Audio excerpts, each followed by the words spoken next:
you all had a wonderful week. Welcome to another episode of InfoScope. I'm your host, Hannah Kim. We are back with the latest in the IT and science world. Let's go through a rundown of what's coming up today. We touch upon the relationship between overeating and colorectal cancer, the potential of no cells as early indicators of dementia, the relationship between fatty liver and metabolic syndrome, and restoring the voice of a mummy that dates back 5,300 years. Let's find out more about these stories on Briefing Scope.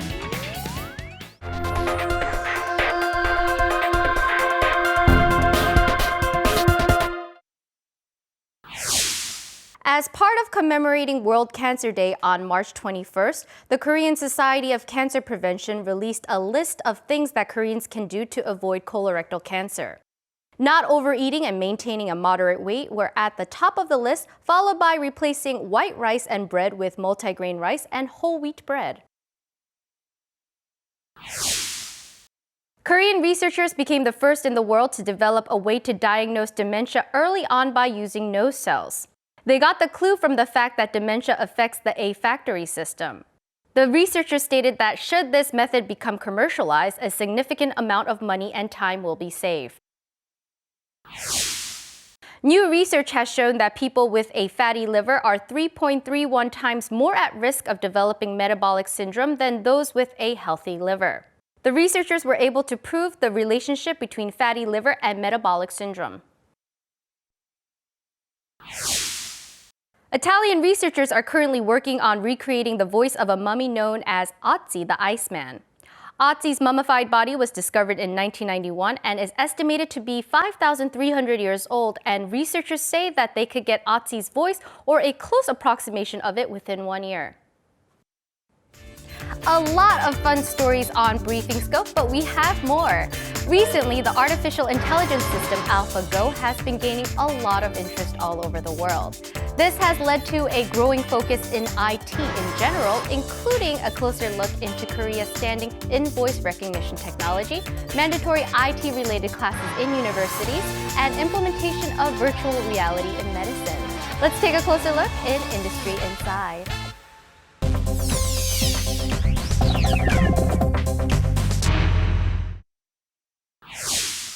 Services like Apple's Siri and Google's OK Google work based on voice recognition.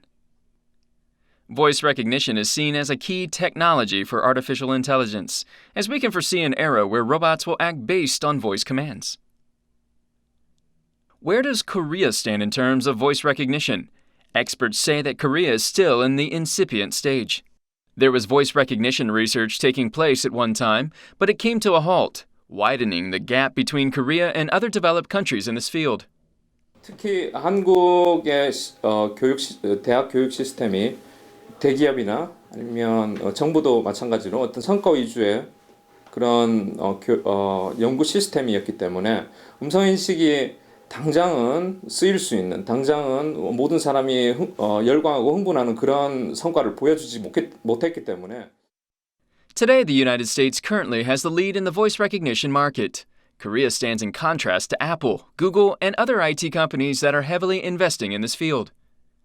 Consequently, the voice recognition modules in Korean smartphones are all imported. Korea is paying massive royalties for CPUs in smartphones and PCs. Many say that if there is no long-term investment in the basics of artificial intelligence, Korea will lag behind in the potentially lucrative AI market in the future.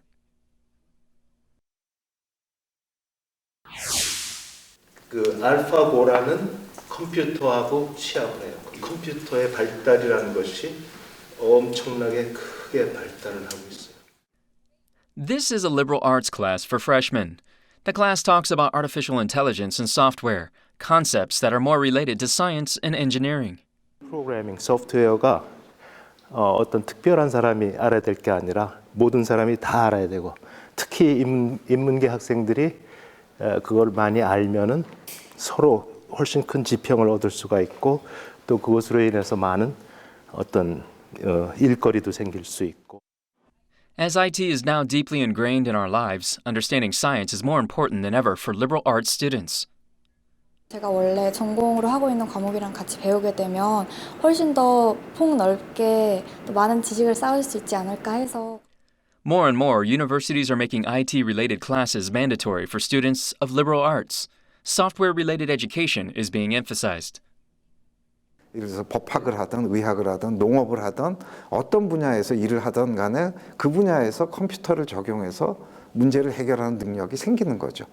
그동안에 없었던 새로운 제품, 새로운 서비스를 개발할 수 있다는 겁니다. This change is taking place worldwide, as Ivy League schools in the United States are also reinforcing science and engineering education. This patient is flipping a fish on a screen with a smart glove on his hand. This game of repeated actions is a rehabilitation program for people with lower arm paralysis. This is a form of virtual reality where patients can do common actions, like squeezing fruit juice or flipping pages, in an easy and entertaining way. 게임하듯이 하다 보니까 지루하지 않고 재밌고 흥미롭게 하다 보니까 저도 모르게 많이 도움이 되는 것 같습니다. The sensors in the smart glove keep track of where the hand is and how far it's bent, creating similar moves in virtual reality. An AI system recommends the most suitable games based on the accumulated data. There is also a score display that shows the patient's progress. A stroke patient who went through 4 weeks of virtual reality treatment showed much more progress than those who only received conventional rehab. 뇌졸중 환자들의 기능뿐만이 아니라 삶의 질도 굉장히 중요한 목표가 되는데 이제 삶의 질 점수에서도 이제 스마트 글러브에서 되게 좋게 나왔어요. 그래서 되게 전인적으로 치료가 되는 그런 도구라고 생각하고 있습니다. Patients who must practice repetitive movements can utilize virtual reality-based treatment not only at the hospital, but also at home. Researchers are planning to implement virtual reality in physiotherapy by combining virtual reality with electrostimulation.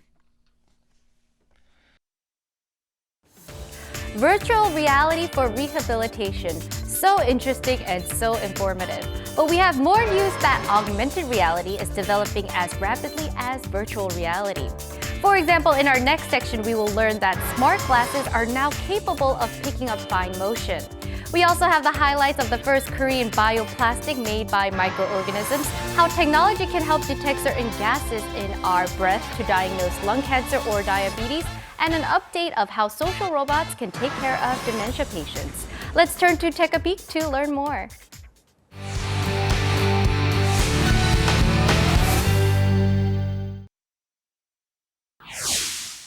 There is now a pair of glasses that will let you safely send a text message while crossing a street. It's called the K-Glass 3, developed by a team at the Korea Advanced Institute of Science and Technology, and it features augmented reality and motion recognition.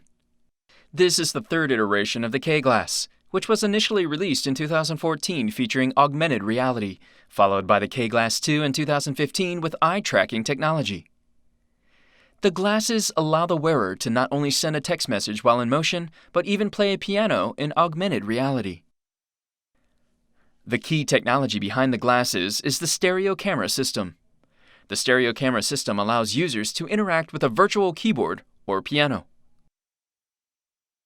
The K-Glass 3 has a runtime of more than 24 hours, since the overall system has an energy efficiency of 20 milliwatts on average.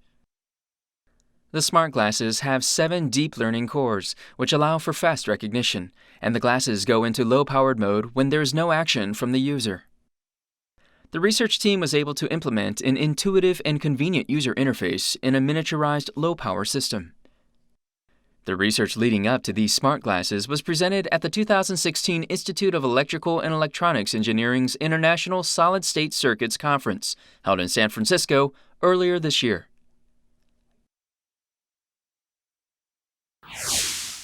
This is PLGA, one of the best-known polymers for medical use. PLGA stands for polylactic co-glycolic acid, and it is a bioplastic used for implants, drug delivery vehicles, and surgery. PLGA is lauded as a future medical-grade polymer thanks to its biodegradability and biocompatibility, and for the first time, Korean researchers were able to use microorganisms to create PLGA. This new eco-friendly method presents an alternative to the current chemical production process that involves harmful metal catalysts. Researchers developed a microorganism strain based on biomass that includes wood waste and rice straw.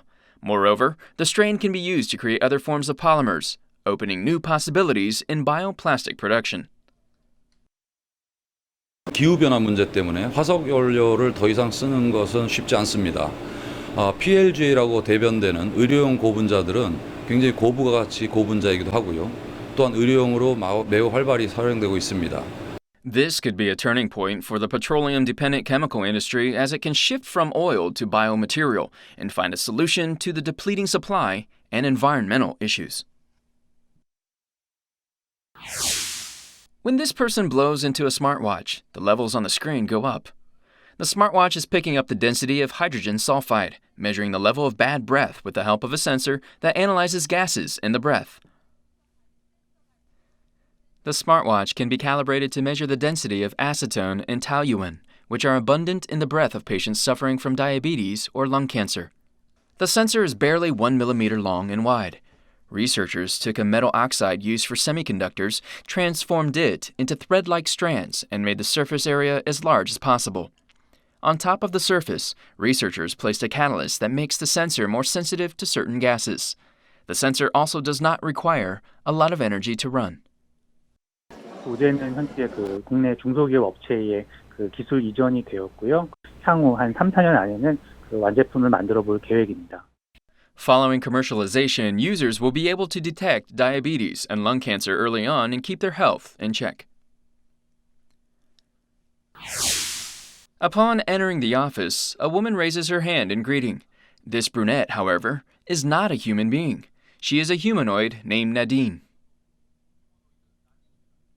I am a social companion. I can speak of emotions and I can recognize people.